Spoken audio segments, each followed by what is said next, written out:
Good evening. This is All India Radio Kohima. I'm Jonas Yandan with Evening News. The headlines.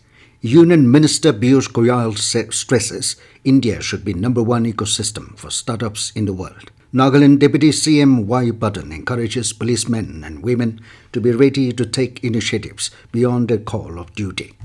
Wokha Deputy Commissioner Ajit Kumar Ranjan stresses on good coordination between various agencies for detection of human trafficking. An army notifies on recruitment rally for Nagaland under Agnipath Scheme. Now the news in detail. Union Commerce and Industry Minister Piyush Goyal said that India has become the third largest startup ecosystem in the world within a span of 6 years. He said a government under the leadership of Prime Minister Narendra Modi has acted as a catalyst for startups rather than a controller. The minister released the results of the third edition of Ranking of States Exercise 2021 on support to startup ecosystems in New Delhi yesterday. On this occasion, Goyal said initiatives like Fund for Funds, Seed Fund Scheme, income tax exemption for 3 years, and resolving issue of angel tax have helped the startups ecosystem in the country. He stressed that India should be the number one ecosystem for startups in the world. He said there are over 71,000 startups from over 640 districts, and concrete efforts can lead to the registration of more startups. In the third edition of Ranking of States Exercise 2021, Gujarat and Karnataka emerged as the best performers in the category of states.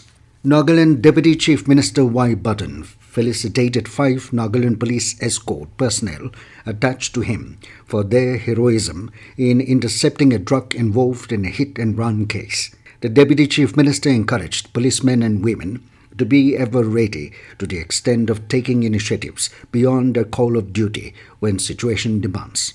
Patton acknowledged the 5 escort personnel with an award of rupees 20,000 each as token of appreciation, and he is learned to have instructed the department to give befitting recognition for their exemplary action.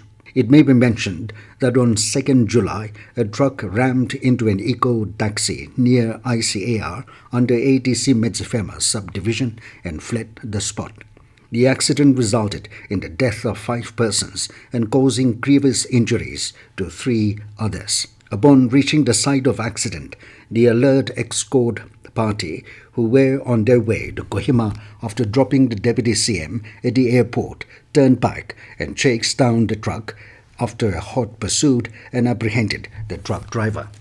Wokha Deputy Commissioner Ajit Kumar Ranjan has stressed on good coordination between various agencies for detection of human trafficking, stating that the issue of human trafficking cannot be handled single-handedly by any organization. Ranjan urged all stakeholders, NGOs and government agencies to extend support in tackling such illegal crimes.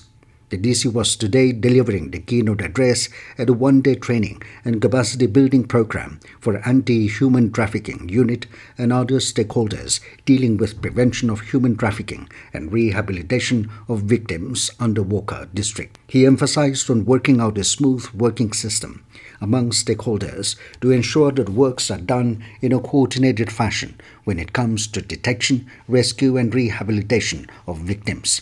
Ranjan said the rescued victims and families should be extended support from all sections. During the program, President of Wokha Bar Association, Advocate Oren Humzoy, highlighted the concept's different patterns and dimensions of human trafficking. The program was organized by Wokha District Administration and Saki One-Stop Center, supported by National Commission for Women. Army Recruitment Rally under the recently announced Agnipath Scheme will be held for all districts of Nagaland at Bhagat Stadium, Rangabahar Military Station, Dimapur from September 7 to 23rd. Defence PRO in a press release informed that online registrations for the candidates will be open from 5th July to 3rd August 2022. Online registration is mandatory for participation in the rally. Candidates will be intimated the date of attendance through admit cards 10 days before the rally.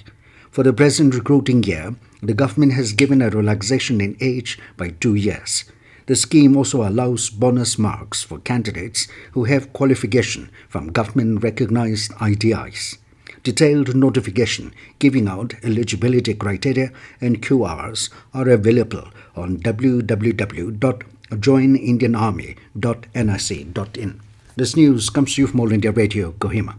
You can also listen to this news bulletin on News on Air app and YouTube channel AIR News Kohima. Election Commission has issued a notification for filing the nomination for the 16th Vice Presidential election. Nominations can be filed till 19th of this month. Vice Presidential election will be held on 6th of August. The Vice President is elected by the members of the Electoral College consisting of the members of both Houses of Parliament. For the 16th Vice Presidential election, the Electoral College consists of 233 elected members and 12 nominated members of Rajya Sabha and 543 elected members of the Lok Sabha. The Electoral College comprises of a total of 788 members of both Houses of Parliament. The term of Vice President M. Venkaiah Naidu is ending on 10th of next month. Rising People's Party (RPP) has said that officials of the state PWD refused on technical ground to accept the money raised by the party through crowdfunding for completion of the Foothill Road. The RPP said it is therefore soliciting the opinion of the Naga public on what to do with the money raised. The party, in a press release issued today, said that opinions should be given within a week through email at risingpeoplesparty@gmail.com or by WhatsApp text at the numbers 9856 311798 or 7005 63 3696. RBP said the crowdfunding was started on September 3 last year with an aim to raise 10 crore rupees for completion of the Foothill Road. It said the amount raised was small, to like 8,100 rupees, but the campaign managed to wake up the UDA coalition government. RBP said of the total amount raised, the crowdfunding side MILAAP deducted 4% as service fee. The party thanked each and every individual who graciously contributed towards the party's crowdfunding campaign.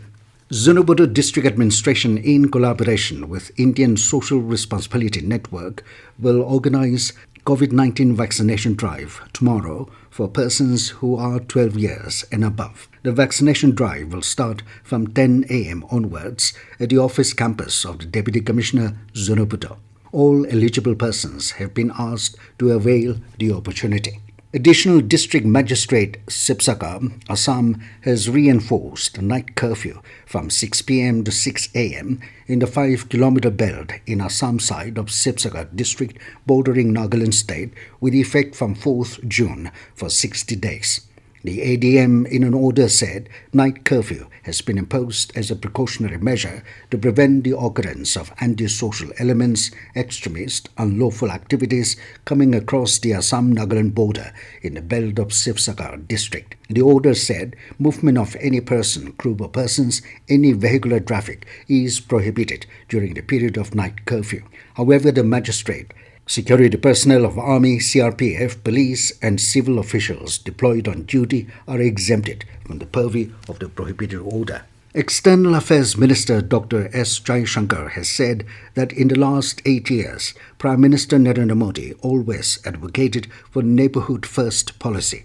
Participating in a discussion on Modi at 20, Dreams Meet Delivery in New Delhi today, Dr. Jaishankar said the vision of Modi government is towards the development and prosperity of the entire neighbourhood. He said transformation is taking place in every sphere, be it in power, road, tunnels and waterways. Dr. Jaishankar said India has stepped up in assisting Sri Lanka, which is facing economic crisis. And now to the news, here are the main points again. Union Minister Piyush Goyal stresses that India should be number one ecosystem for startups in the world. Nagaland Deputy Chief Minister Y. Patton encourages policemen and women to be ready to take initiatives beyond their call of duty. Wokha Deputy Commissioner Ajit Kumar Ranjan stresses on good coordination between various agencies for detection of human trafficking. An army notifies on recruitment rally for Nagaland under Agnipath Scheme. That is all we have in this evening news bulletin. Good night.